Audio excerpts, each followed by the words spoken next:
Hey, good people. I'm Latay of Talks with Tay, and today I'd like to pose the question, what does liminal space say about late stage capitalism? This video is inspired by Nightmare Movie's recent video on liminal space horror, covering the lo-fi horror film called Hotel, and the upcoming A24 film Backrooms, in theaters on May 29th. I hypothesize that liminal space horror and its rising popularity are related to the horrors of late-stage capitalism's negligence of human beings. Now, my two key points of exploration are based on the following observations. 1. Liminal spaces are endless, but they are missing people. And 2. Late-stage capitalism creates more and more spaces for fewer and fewer people. Let's start by defining liminal space. Liminal space, according to Meridian University, is a place of transition, an in-between space that exists on the boundary of what came before and what has not yet arrived. In other words, liminal spaces are like limbo environments that mimic our reality with an uncanny repetition in its visual qualities, suspending singularized versions of our ideas of space and time. There's something incredibly ghostly about liminal spaces, and I believe that that's part of the reason why it's had such a horror appeal to begin with.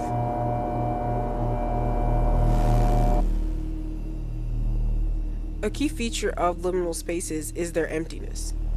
The absence of people is essential, and anything other than only objects, especially if it even remotely resembles a living organism, exists as an anomaly within those spaces. Take this landscape, for example.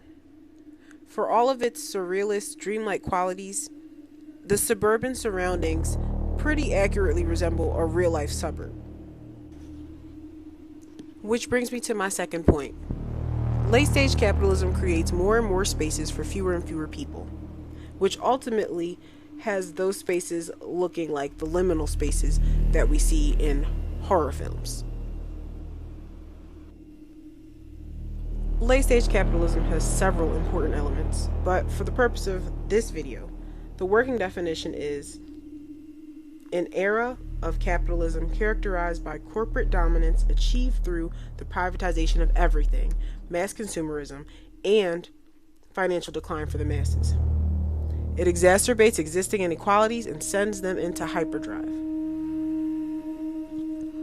Although I will primarily be referencing the United States and spaces within the United States as I demonstrate the connection between liminal spaces and late-stage capitalism, it is important to recognize that this is not a phenomenon exclusive to the United States.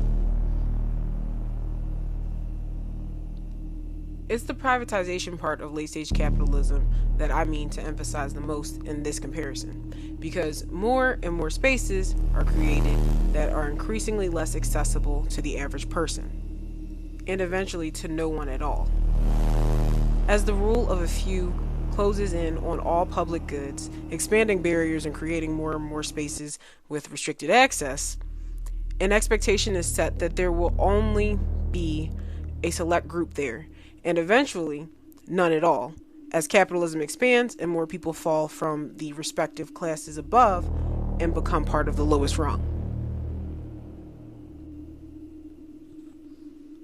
Additionally, a lot of real-life settings that are parodied as liminal spaces include the most easily identifiable testimonies of modernity's ideal, such as orderly workspaces, an abandoned mall, or abandoned children's indoor play palace, or even a sanitized suburbia.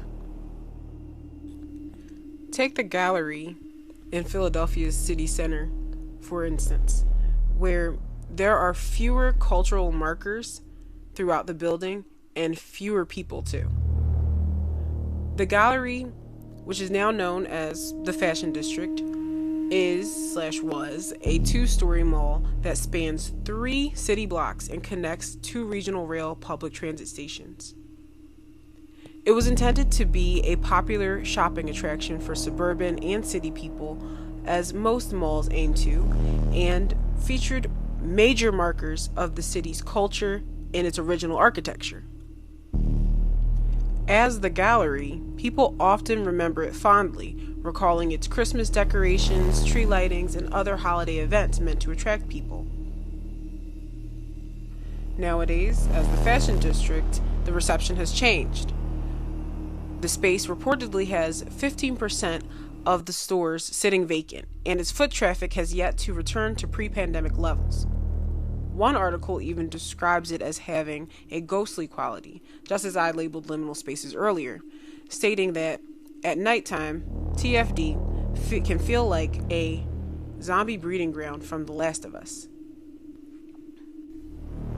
For a second, I thought that this foot traffic issue might be due to online shopping, but survey studies show that people still shop in store majority of the time.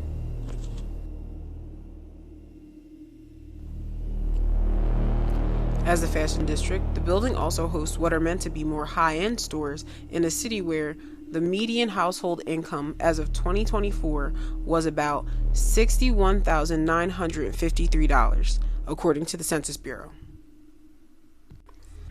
Measure that against the United States' overall current economic shortcomings, including a poor job market and increased unemployment. It's not giving people can even afford the type of leisure spending required to fill spaces like the fashion district.